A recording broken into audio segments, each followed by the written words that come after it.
सलाम, नमस्ते, सत श्री अकाल। मैं हूं रजा और आप देख रहे हैं रजाग्राफी की मिडिल ईस्ट स्पेशल रिपोर्ट। सबसे पहले आपसे गुजारिश, अगर आप हमारे चैनल पर नए हैं और अफसोस की बात, शर्म की बात, अगर पुराने हैं और सब्सक्राइब नहीं कर रहे हैं तो फिर आप हमारे समर्थक कैसे हैं। दुनिया की तमाम बड़ी खबर, खासकर मिडिल ईस्ट और दुनिया की बड़ी बड़ी खबरें जो आप तक नहीं पहुंचती, हमारी कोशिश होती है कि आप तक हम पहुंचाएं। तो चैनल को सब्सक्राइब कीजिए और अब सुनिए बड़ी खबर। तुर्की और इजराइल की जंग जैसी हालत बनती जा रही है, माहौल बन चुका है। सीरिया दुनिया के जंग का मैदान है, ये आप जानते हैं और मैं आपको कई बार एक्सप्लेन कर भी चुका हूं। अब सीरिया के अंदर ही, ये रही वीडियो, सीरिया के अंदर ही जो तुर्की का रडार सिस्टम था, जी हां, उस पर हमला किया है इजराइल ने। जी हां, और पूरी तरह से रडार को, तुर्की के रडार को खत्म कर दिया है। यह सीधा सीधा सीरिया के अंदर तुर्की पर इजराइल का हमला है। मोहतरम हजरात, इस चीज से एक बात क्लियर हो गई है कि सीरिया के अंदर तुर्की और इजराइल भिड़ंत पर आ चुके हैं। इजराइल पूरी तरह से सीरिया को भी बर्बाद कर रहा है और ये हम देख रहे हैं। वहां की जो हिजड़ी सरकार है जोलानी, उसके पिछवाड़े में दम नहीं कि इजराइल के खिलाफ कुछ बोल दे। उस सुअर ने तो सीरिया के कई इलाके को दे दिया है इजराइल को, उसके बावजूद इजराइल सीरिया को बर्बाद कर रहा है। ये देखिए, जो एलेप्पो इंटरनेशनल एयरपोर्ट है, उसका जो मेन रोड है, हाईवे, उस पर इजराइल ने ड्रोन स्ट्राइक करके उस पूरी सड़क को तहस नहस कर दिया है। ठीक इसी तरह से मिडिल ईस्ट में आतंक फैलाते हुए इजराइल ने लेबनान पर भी हवाई हमले किए हैं।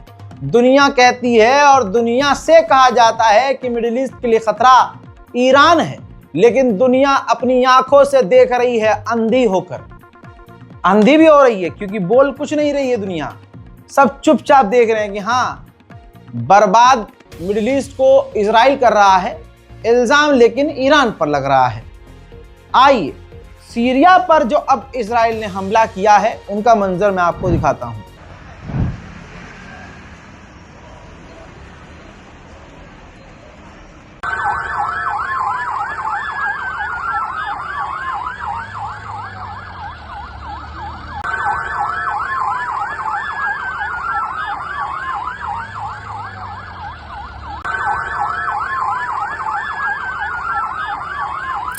सोचिए दोस्तों, मिडिल ईस्ट में तबाही कौन मचा रहा है? गाजा के अंदर बर्बादी कौन मचा रहा है? हमले कौन कर रहा है? फिलिस्तीन में हमले कौन कर रहा है? वेस्ट बैंक में तबाही कौन मचा रहा है? लेबनान पर हमले कौन कर रहा है? अरे यमन पर हमले कौन कर रहा है? हैं? सीरिया में हमले कौन कर रहा है? पूरे मिडिल ईस्ट में जो उथल पुथल मचाई हुई है, आप आंखों से देख रहे हैं कि वो इजराइल है या ईरान है। मेरे दोस्तों, इजराइल ने लेबनान पर खतरनाक बमबारी की है। मंजर तो मैंने आपको दिखा दिया है, लेकिन जो तबाही की तस्वीरें हैं, बिल्कुल इजराइल ने लेबनान पर हमले बढ़ाना शुरू कर दिए हैं। अब जब दुनिया राजी हो गई है कि ठीक है, गाजा बर्बाद हो ही रहा है, गजा को बर्बाद, अब उनके लिए अब ओके हो गया है, तो इजराइल ने लेबनान का भी वही हाल करना शुरू कर दिया है।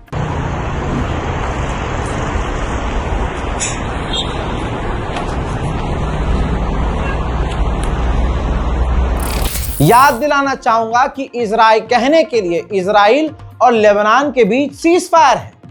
अबे ये कैसा सीज फायर है भाई? लीजिए रिपोर्ट दिखा रहा हूं आपको। मतलब सीज फायर के बाद भी इजराइल ने 264 लेबनान में लोगों को कत्ल कर दिया, 540 लोगों को घायल किया और लगातार वो हर रोज लेबनान पर हमला कर रहा है। अरे भाई, ये कौन सा सीज फायर है? लेबनान के अंदर हमले के दौरान इजराइल का खुद का ड्रोन लेबनान में क्रैश हो गया। हजरात, भारत में बैठा हुआ एक सड़ा हुआ अंग इजराइल को अपना बाप मानकर सपोर्ट कर रहा है, लेकिन बात करें इजराइल की तो इजराइल के अंदर नेतन्याहू के खिलाफ जनता हो चुकी है। बल्कि इजरायली सेना का एक बड़ा अधिकारी एक प्रदर्शन के दौरान साफ कह रहा है कि मैं गाजा नहीं जाऊंगा और हमारे सैनिकों को ये जंग नहीं लड़नी चाहिए और गाजा नहीं जाना चाहिए।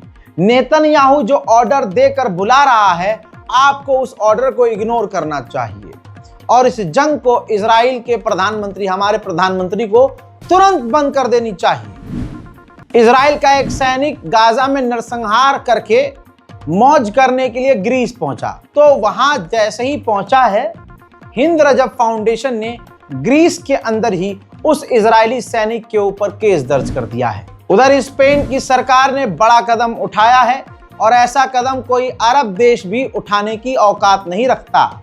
स्पेन ने इजरायली सेटलर्स, कुछ संगठन हैं और कुछ लोग हैं, उनके ऊपर पाबंदी लगा दी है।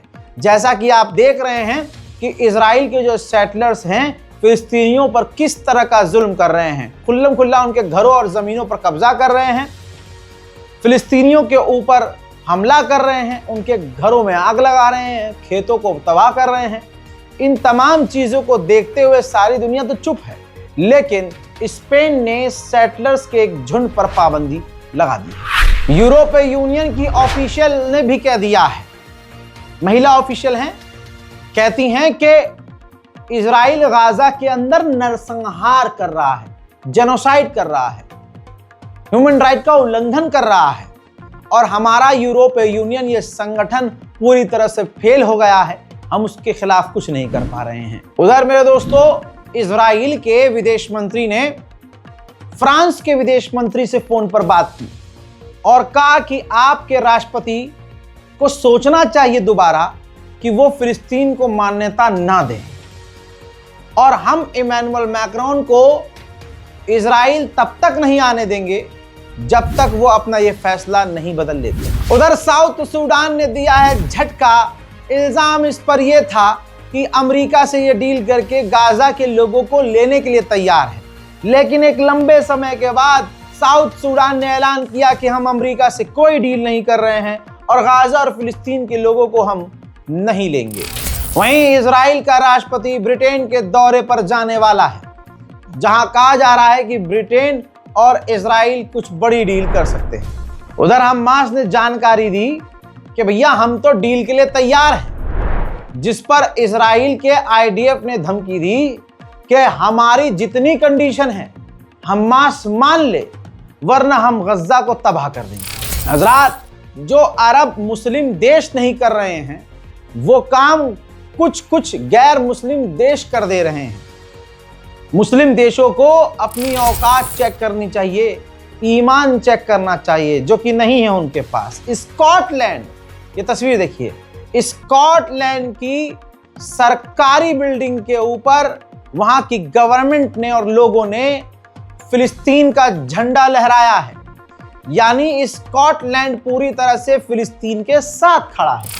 उधर यूएई ने अब व्हाइट हाउस को चेतावनी दे दी है, अल्लाह यूएई का ईमान ताज़ा करे और यूएई को हिम्मत दे, अल्लाह यूएई का दिल पलट दे, मजबूत रखे यूएई की गवर्नमेंट को, क्योंकि ये यूएई गद्दार है। आज यूएई जो कदम उठा रहा है, यूएई को ये पहले करना चाहिए था।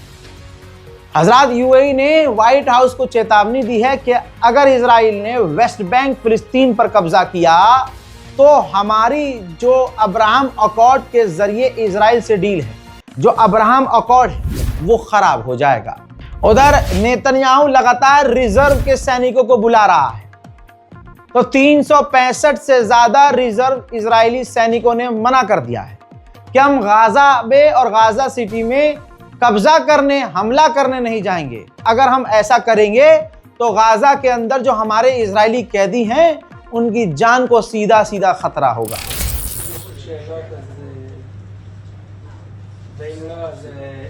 We're over 365 and counting soldiers who served during the war and have declared that we will not report for duty when called again. We refuse to take part in Netanyahu's illegal war, and we see it as a patriotic duty to refuse and to demand accountability from our leaders. Netanyahu's ongoing war of aggression needlessly puts our own hostages in danger and has wreaked havoc on the fabric of Israeli society, while at the same time killing maiming, and starving an entire population of Gazan civilians. Any act of legitimizing continuing hostility. मैंने क्यों कहा कि अरब की गद्दारियों की वजह से आज हम सब इतना भुगत रहे हैं और फिलिस्तीन और गाजा के ऊपर जुल्म की इंतहा हो रही है। एक लाइव एग्जांपल और आया है। मोरक्को एक अरब मुस्लिम देश इजराइल से डील की है। ये मोरक्को इजराइल से 300 सुसाइड ड्रोन लेगा, बताइए। वहीं अमेरिका ने 3 फिलिस्तीनी ह्यूमन राइट एजेंसियों पर पाबंदी लगा दी है। नेतन्याहू ने अपने बयान में एक बड़ी बात कह दी है। आप लोग ध्यान नहीं दे रहे होंगे, लेकिन सुनिए। उन्होंने कहा, नेतन्याहू ने कहा कि मैं फिलिस्तीन को मान्यता देने नहीं दूंगा, मिलने नहीं दूंगा, और मैं सपोर्ट करता हूं गाजा के लिए जो डोनाल्ड ट्रंप का प्लान है कि गाजा से फिलिस्तीनियों को निकाल दिया जाए। तवज्जो यहां चाहिए आपकी, यहां पर ध्यान दीजिए। नेतन्याहू ने एक तरह से बता दिया दुनिया को कि गाजा को खाली करने का प्लान डोनाल्ड ट्रंप का है। गाजा से फिलिस्तीनियों को निकालने का प्लान डोनाल्ड ट्रंप का है। दोस्तों, नेतन्याहू ने यह क्लियर कर दिया है। यमन सऊदी अरब के ऊपर से मिसाइलें दाग रहा है इजराइल पर, और यमन पर इजराइल ने तबाही मचाते हुए पूरी कैबिनेट, हूथीस की कैबिनेट को कत्ल कर दिया। अब इजराइल और यमन के बीच बिल्कुल टकराव की स्थिति है। ऐसे में जो हमेशा से गद्दारी करता आया है सऊदी अरब, और जिसने खुद यमन पर इतनी बमबारी सालों साल तक की है कि खुद इस अरब ने अपने अरबी भाइयों का नरसंहार किया है। अब खुफिया जानकारी आई है कि सऊदी अरब के फाइटर जेट लगातार यमन के आसपास घूम रहे हैं, जासूसी कर रहे हैं, नजर रख रहे हैं। किसके लिए नजर रख रहे होंगे? जाहिर सी बात है, अपने सगे छुपे हुए इजराइल भाई के लिए। जी हां, क्योंकि अब यमन ने जब धमकी दी हुतीज ने कि हम नेतन्याहू और उसके जो कैबिनेट है उसको कत्ल करेंगे, फौरन सऊदी अरब ने अपने फाइटर जेट हवा में उड़ा दिए कि अब यमन पर नजर रखी जाए। यह है आपका मोहम्मद बिन सलमान। गाजा के अंदर हालात कितने खराब हैं मुझे एक्सप्लेन करने की जरूरत नहीं है।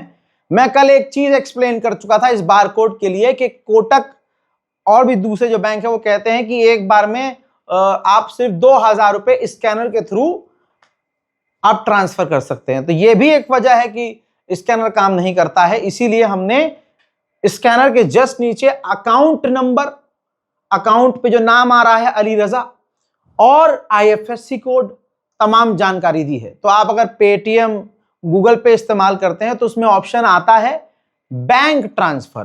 तो बैंक ट्रांसफर पर जाकर आप अकाउंट डिटेल डालकर, IFSC डालकर गाजा और फिलिस्तीन की मदद के लिए डायरेक्ट आगे आ सकते हैं। इस रिपोर्ट को शेयर कीजिए, अपनी राय, अपनी सोच, अपनी दुआ कमेंट सेक्शन में लिखिए। इस वीडियो को आप डाउनलोड कीजिए, फेसबुक पे डालिए, इंस्टाग्राम पे डालिए, जहां डालना है डालिए, कोई कॉपीराइट नहीं है। लेकिन हमारे ओरिजिनल चैनल रजाग्राफी अनस्क्रिप्टेड को मेंशन कीजिए, क्रेडिट दीजिए, ताकि जो और लोग हमसे जुड़ना चाहते हैं वो डायरेक्ट हमारे चैनल से जुड़ें। इस रिपोर्ट को शेयर करना मत भूलिएगा। जय हिंद।